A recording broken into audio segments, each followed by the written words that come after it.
And that's what you want to see in everybody in your world. I don't want to be around people that don't want to win, but more importantly, I don't want anybody in my world that can live with losing. This video is not about the sport of hockey. This video is about the sport of winning. Is winning your sport? Michael McLean, brassballsvideos.com. I am an ex-professional hockey coach, ex-amateur championship hockey coach, turned 8-figure entrepreneur. I'm a husband, a father, and a small business owner just like you.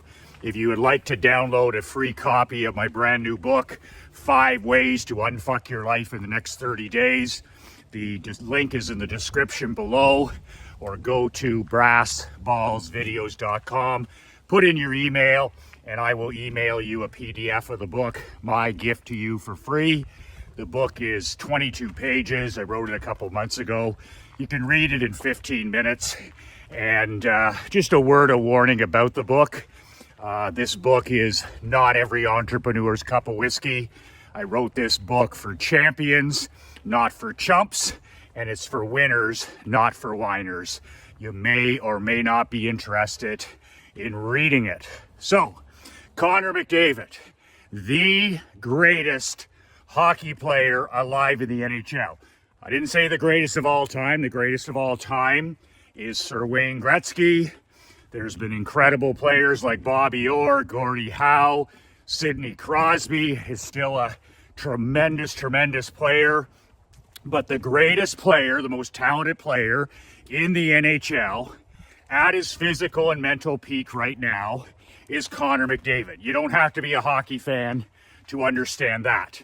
But the controversy around Connor McDavid, if you follow any of this at all, is the fact that last spring, the Edmonton Oilers lost in Game 7 to the Florida Panthers. Florida winning their very first Stanley Cup in history. My wife and I and my daughter live in Naples. We're about an hour and 15 minutes from Sunrise where the Panthers play. It was a big fucking deal. It was a big deal in South Florida, and it should have been. So Game 7, the Oilers fight back after being down 3-0 in that series. They force it to a seventh game. And in one of the best games that I watched last season, I don't watch many of them, I sat down and actually watched that entire Game 7. What an amazing game between two great Warrior teams, and the Panthers won Game 7. So the controversy around Connor McDavid is the fact that after the game, after the players shook hands, the Edmonton Oilers left the ice, as all losing teams do, devastated, absolutely devastated. They played 111 games last year, 111 games, exhibition, regular season, 4 rounds of the playoffs, 7-game final. You play 111 games to finish second. So the Edmonton Oilers, of course, devastated, go off the ice, and the Panthers are celebrating as they should on the ice. Their first Stanley Cup in history. So, and the year before, they knew what it was like to finish second. They finished second the year before. That's why they won the Stanley Cup. And I predicted at the time after they lost 3 straight games in the final, I said, if the Panthers can get their mind right, they're going to win Game 7. And people were like, oh, you're crazy. All the momentum's Edmonton's way. And, of course, Florida won. Why did they win? They won because they couldn't live with losing again. They absolutely could not deal with the pain of playing 110 plus games like they did the year before and finishing second. Like in pro sports, second is last. Second is last. And it doesn't put a ring on your finger when you finish second. So you play for 9, 10 months of the year, you play 110 games and you finish second. The reason I predicted the Panthers would win Game 7 was the fact that I saw how devastated they were as a team last year, going to the finals and losing. And I just said to myself, that's a team that has a chance to get back. When they did get back to a Game 7, I said to my wife, Krista, I said, they're going to win tonight because unlike Edmonton, who had never been to the final before, they can't live with losing. It's too dark, it's too painful, and that's going to propel them in this Game 7. And that's exactly what happened. But the controversy around Connor McDavid stems from the fact that he did not come back out onto the ice to accept the Conn Smythe Trophy. What the hell is the Conn Smythe Trophy, Michael? It is the media voted, which should tell you something right there. Who gives a shit about old school mainstream media? It's toxic, it's radioactive, it's fake. Most of those guys don't know the difference between a puck and a baseball, and they certainly have never played the sport. Most guys in the media, in the old school mainstream media, they never even played the sport, but they have opinions on it, right? You toss them a football and hit them in the fucking face.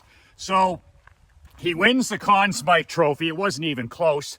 McDavid had a record in the playoffs last year. He had a record, I wrote some numbers down here, 42 points in 4 rounds. So 42 points in the postseason last year. Like that was an NHL record. He beat, not Sidney Crosby, not Mario Lemieux, not Bobby Orr, not any of these guys. 42 points in 4 playoff rounds for Connor McDavid. So clearly, I mean, that's an easy MVP vote by the media. Even the media can't get that one wrong. But here's the thing. McDavid doesn't come back out onto the ice to accept the trophy. You got that weasel commissioner, Gary Bettman. I mean, total corporate wimp. I mean, Gary Bettman, the owners love him because he's filled their pockets with millions and millions and millions of dollars. But talk about a weasel. And he doesn't give a shit about the game of hockey. All he cares about is making himself and the owners as rich as possible. So here's that weasel out there, and the crowd, of course, is booing him. He announces Connor McDavid as the Conn Smythe Trophy winner. Great. We've all seen the players go out there in the past and accept it. But almost all the time, the winner is on the championship team. So it's just adding a cherry to it, right? Like Sidney Crosby, you win the Conn Smythe Trophy and Pittsburgh wins the cup. But Connor McDavid is so great. He's so great. He's such an outlier. He's such a champion that he wins the MVP without his team winning the Stanley Cup. So I don't know if you've ever seen this video. It's worth looking up. I'm going to ask Marc-Andre to put the video in the comments below. And this is a video. I don't know how the hell they got it, but this is a video I showed my 11-year-old when I talked about losing. You know, when you show up as a business owner, as an entrepreneur, as a husband, as a father, as a competitor, I have always said, okay, everybody wants to win. Everybody wants to win. The bum on the street wants to win. The person with no ambition wants to win. The person with no job wants to win. The lazy person wants to win. Everybody wants to win. You want to win? Oh, sure, I'd love to win. What makes a true champion in anything, whether it's art, whether it's music, whether it's business, whether it's school, whether it's, fundraising, charities, whatever the hell it is? What separates the champions from the chumps? Guys like Joe Montana and Tom Brady and these guys, that the Patrick Mahomes of the world. What separates them from everybody else isn't their will to win. Almost everybody wants to win, but it's their will to prepare. That's first, their will to prepare, to put in the time, day after day, week after week, month after month. And then secondly, they simply cannot live with losing. They cannot live with losing. I watched Patrick Mahomes when he lost that first Super Bowl to Tom Brady, and I was like, that's a guy who's going to be back for more. Literally devastated. And that's what you want to see in everybody in your world. I don't want to be around people that don't want to win, but more importantly, I don't want anybody in my world that can live with losing. If you're not sick to your stomach when you come up short, whether that's missing a walk or eating the wrong foods or not writing an email or negotiating the process or not dating your wife or not doing what you're supposed to do, whatever that is, losing, and you're not sick to your stomach, then I believe you lack character and I believe you lack integrity.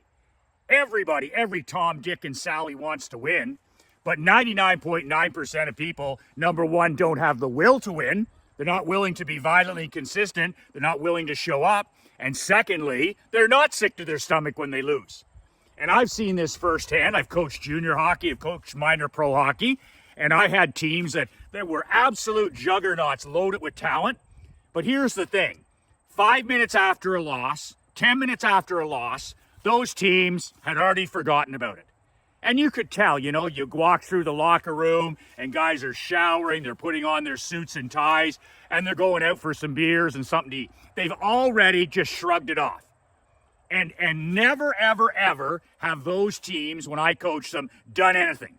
Because they could live with losing. It's easy for them to give up because they can live with losing. Now, the championship teams that I've been involved with, especially my 2019 Barclay Cup championship, I just filled that locker room with 23 young men who could not live with losing. We weren't the most talented team. We weren't the most gifted team. We were the underdog. We were a blue-collar group. It was like, for the finals, they called it David versus Goliath. Well, guess what? We weren't Goliath. But I filled that room with 23 men that were sick to their stomach when they lost. When we used to lose a regular season game or even the playoff game, and I used to walk through that locker room, I didn't have to say anything. It was like a fucking morgue in there. It was like a funeral home. And those guys were just disappointed. They were frustrated. They were angry because their standards were so high. Their standards were so high. And they couldn't live with losing. And I said to my assistant coaches all that season as we got stronger and stronger, I said, we got a chance with these guys because these guys can't live with losing. Well, Connor McDavid can't live with losing. And after playing, 111 games and putting up 42 points, he goes back into the locker room. And if you watch that little video below, he's literally, and he's no fucking crybaby, and he's no snowflake, and he's no poodle, that's for sure.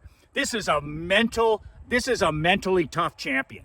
This is probably the most talented player in history to ever put a pair of skates on. And he's in tears. He's in fucking tears because he can't not show emotion. And this is a guy who's one of the most guarded professional athletes on earth. He's like a machine. Almost, they criticize him because his answers to the media are so robotic.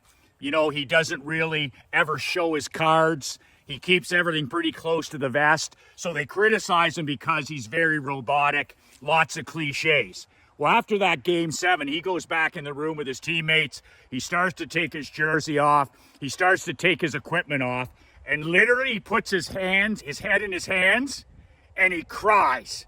And he fucking cries. That's 9 years of trying to get there. 9 years of trying to get there. That's 4 rounds of the playoffs. That's 111 games. That's 42 points, dragging these guys with them.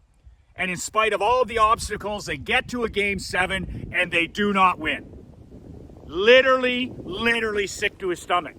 And when I saw that video, I showed it to my daughter. I said, you want to accomplish anything, whether it's in school, whether it's in theater, whether it's in horseback riding, whether it's pickleball, whether it's entrepreneurship, whatever it is you want to do. This here is what winning looks like. That's what winning looks like. When you're so distraught that you can't even think of losing again. Sick to your stomach. That's what Jimmy Johnson said when he took over the Dallas Cowboys when Jerry Jones bought the team. And the Cowboys were 1-15. They were the doormats, America's team to become the doormats of the NFL. And Jimmy Johnson walks into training camp and he said, holy shit, he said, my Miami Hurricanes could beat the fuck out of these guys. This is absolutely disgraceful. And he said, this is going to take a few years to turn around. But he said, I have a whole bunch of guys in this room that are just phoning it in, just mailing it in, and losing, just like winning, has become a habit. They're used to losing. They expect to lose. And winning isn't their sport. And what did Jimmy Johnson, they said to Jimmy Johnson one time off the record, they said, Jimmy, how did you take this sad sack crew from the worst team in the NFL 3-4 years later to back-to-back Super Bowls? You know how hard that is to do? Back-to-back Super Bowls, and you do it in, rebuilding a program from the bottom. He goes, simple. He goes, I got rid of all the losers. I got rid of all the losers. He was talking about some of the players. He was talking about some of the coaches. He was talking about some of the scouts. He was talking about some of the athletic directors, the fitness people, the office people. We won by getting rid of all the losers. People that could live with losing. People that could shrug it off. They put on a good show after a loss. I've had the odd athlete who, they put on the show. I'm so devastated, and the head's down and the body language, and it's all, they're posers. They're actors. Connor McDavid wasn't acting. He wasn't posing. He's not a fraud. That's a guy, I haven't seen him shed a tear in his career, and he was so devastated for the people of Edmonton, for the fans of the Oilers, for his teammates, for his brothers, for his family, for his parents, that he just couldn't hold it anymore. And he sobbed, and even then he tried to show leadership. And I'm just sitting there watching that, and I showed it to my kid, and I'm just like, that guy's going to win a Stanley Cup. And the fact that he's an Eagle, he's like Crosby was when he went to Pittsburgh. He's like these top quarterbacks in the NFL when they get drafted to the worst teams. You gotta go play in the worst team, and you're the quarterback, and you're only a kid. Michael Jordan going to the disgusting, absolutely dismal Chicago Bulls at the time, and it takes years for even these phenom athletes to turn it around. But it's like Caitlin Clark. They could be brothers and sisters. McDavid and Clark could be brothers and sisters because they're both phenoms. They're both the best at what they do. Automatically, Connor McDavid was the best player in the NHL, probably his second year. And, of course, Caitlin Clark is the best player in the WNBA. Nobody can even watch that fucking sport unless you're diehard without her. Without her, there is no WNBA. If they couldn't survive without the disguised welfare of the NBA. The NBA props up that league because nobody wants to go to the games. Nobody wants to watch it on television. Nobody can even... It's unwatchable without Caitlin. And maybe they'll start to learn that. But it's the same with McDavid. Like, hockey in Edmonton, I mean, the great fans, they remember the Gretzky and the Messier years. And they've been starving for just a chance, an opportunity, and along comes McDavid. You win the lottery, and you get to, like Caitlin Clark, you get to draft the greatest player in a generation. And, it's everything they can do to fuck it up. From the ownership, to the president, to the general manager, to the marketing department, to the coaches. They do everything they can to fuck it up. And Caitlin Clark will go through this with that fever. She'll just keep going through it. They'll make changes. They'll bring in, punch-drunk tomato cans. People have never won. They'll fire coaches. They'll fire managers. I was just looking up a stat here on McDavid's. This is going to be his 10th year. His 10th year in Edmonton. And it took them 9 seasons to get to the finals on his back. So in 9 seasons in Edmonton, they've been through 5 fucking coaches. 5 coaches. That, you know how hard that is every second year? Every second year, you go to training camp, you got a new coach with a new philosophy, with new systems, with a new way, with a new message. And they wonder why these teams don't win. And, like Michael Jordan went through the same thing. And it's just amazing how these horseshit franchises, they get to draft the best players, how they don't even, it's almost like they don't know what they have on their hands. Like what happened this year with the WNBA, F-. What happened with the Indiana staff, coaches, F-, general manager, F-, commissioner of the league, F-, coaches, F-, marketing department, F-. They should all be fucking fired. And in Edmonton, it's just been one coach after another. In 9 seasons, 5 different head coaches. So finally, he puts them on his back last year, takes them to the Stanley Cup final, and they almost do it. And I have a feeling that in spite of their ineptitude in Edmonton, he's so fucking great that he's going to get a cup. If they could ever find a goaltender or they could ever get their act together, then Connor McDavid is such a champion. He's such a high-quality individual. I believe that he's going to get back, and I believe he's going to win a Stanley Cup. I just believe he's that great. But as far as the criticism of him not going back on the ice, hockey, unlike a lot of these sports now, like the NBA or even the NFL, it's a fucking team game. And this is why hockey players are the best people in the world. They're the best people in the world because they buy in to the game first. It's a team sport. And in my opinion, as a former coach, not some fucking goofy media person who never fucking put on a pair of skates, I think that the most respectful thing, the most noble thing that you can do if you're Connor McDavid is not go out on that ice. They don't need him to go out there and shake Gary Bettman's hand. He can't fucking stand Gary Bettman. And Gary Bettman doesn't give a shit about Connor McDavid. He wishes he was in an American market. He wishes he was playing in LA or New York or somewhere bigger. But you go out there and you take the attention away from the Florida Panthers. And so I think it's respectful when you're on the losing team to not have to go out there. Because first of all, he doesn't want to do it. He's sick to his stomach. He's in tears with his teammates. And he's suffering with his teammates. And the last thing a guy like that who's won 10,000 awards is get up, leave his team, leave the locker room, go out there and accept an individual award. And like McDavid said, and good on him, you couldn't give me $1 million to go out there and get that award. Because he was suffering with his teammates. He's the fucking captain. He's the captain. And you couldn't find one Florida Panther, not a coach, not a player, who would have anything against Connor McDavid for choosing not to go out there. Oh, that's bad sportsmanship, Michael. Like fuck. If you think that, you've never won anything and you've never played a game worth playing. This is a guy, okay? I know McDavid's skating coach. He's from our hometown.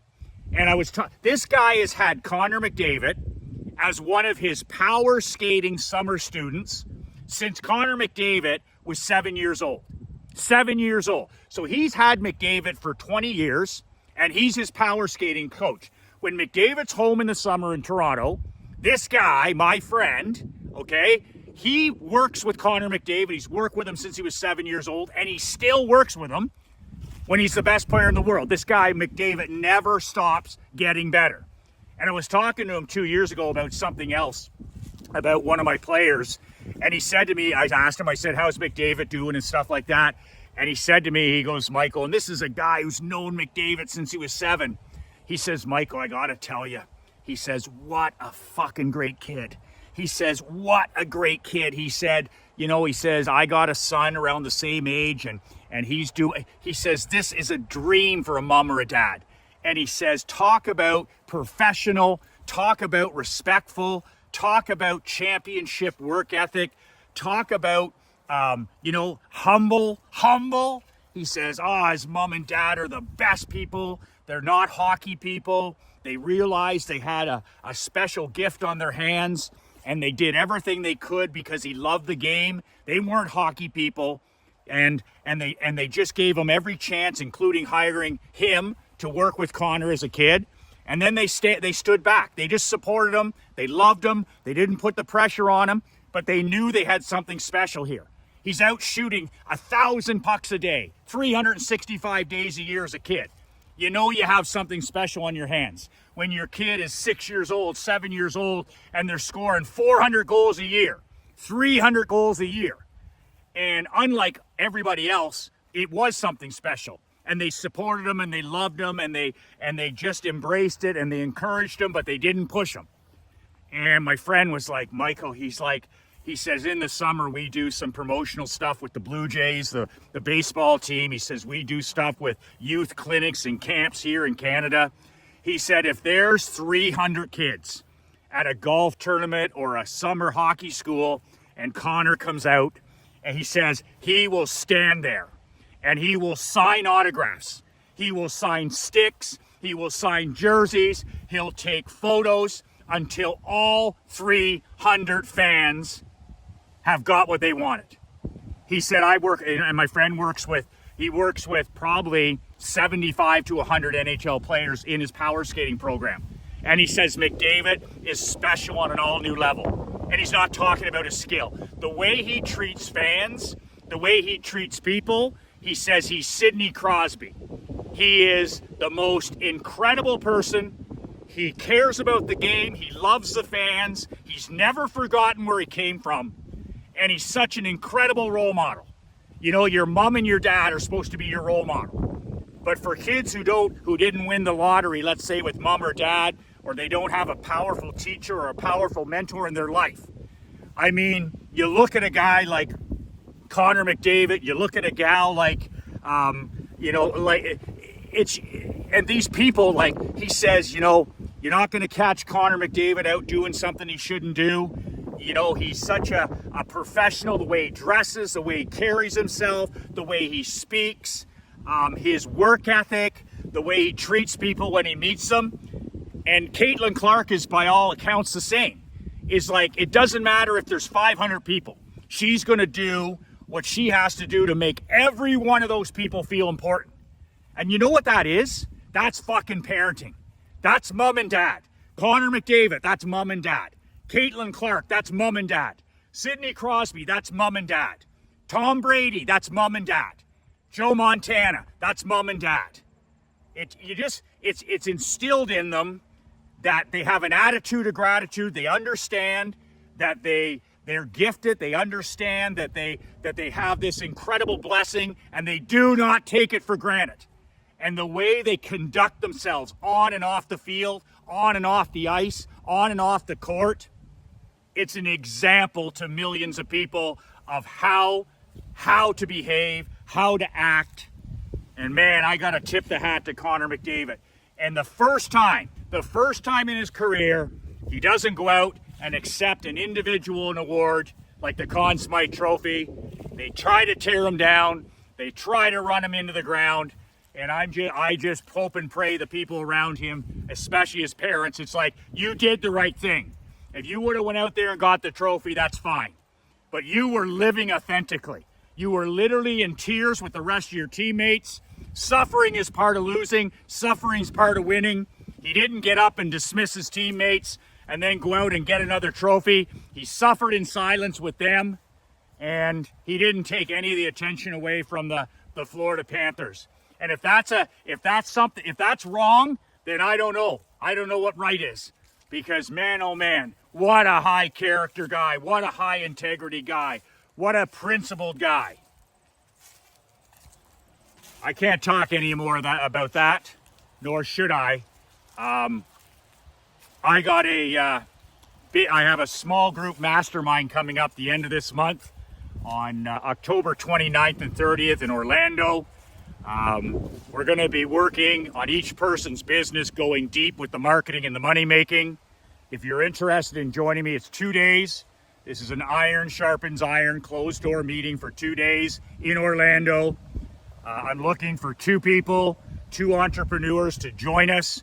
It's $2,500 for the 2 days. It includes everything: your breakfast, your lunch, guest speakers, the 2 days.